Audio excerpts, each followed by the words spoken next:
ফেসিবাদ মুক্ত একটা দেশ আমরা পাই, সমাজ পাই, শাসন পাই, সেই জন্য আমরা কথা বলেছি। বরঞ্চ যারা বলেছেন তাদের অনেকেই দফায় দফায় কথাগুলো বলেছে। একজন সম্মানিত সদস্য আজকেও বলেছে, আমরা কিন্তু কখনো বলি আমরা সংবিধান বিরোধী নই।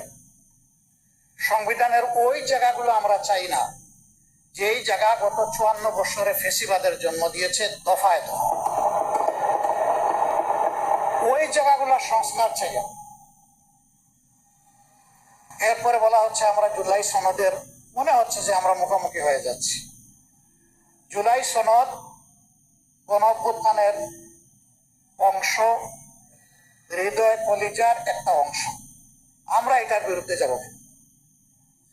আমাদের বক্তব্য, আখতার হোসেন চমৎকার ভাবে বলেছেন, আমাদের বক্তব্য হচ্ছে যে আমরা অর্ডার মানি, আমরা অভ্যুত্থানের বাস্তবতা মানি, আমরা গণভোট মানি, আমরা গণভোটের মাধ্যমে যে সংস্কার পরিষদ হওয়ার কথা তা মানি, আমরা প্রয়োজন ক্ষেত্রে সংবিধানের সংশোধন মানি, আমরা জুলাই সনদ সুন্দরভাবে বাস্তবায়নের বিষয়টা মানি।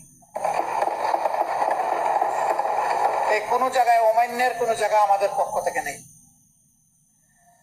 এখন যদি আমরা সবাই সবকিছু মানি, তাহলে যে মানার ভিত্তিতে আমরা 12 ফেব্রুয়ারির দুটো নির্বাচন করলাম, এর আগে তো আমরা কেউ বলি নাই যে আমরা সংসদ নির্বাচন মানি না অথবা আমরা গণভোট মানি না। এখানে যারা আজকে আমরা আছি এই সংসদের ভিতরে, মহান সংসদে, তারা সকলেই গণভোট এবং গণভোটের হার পক্ষে কথা বলছি। এখন আজকে আমি পয়েন্ট অফ অর্ডারে দাঁড়িয়ে জানতে চেয়েছিলাম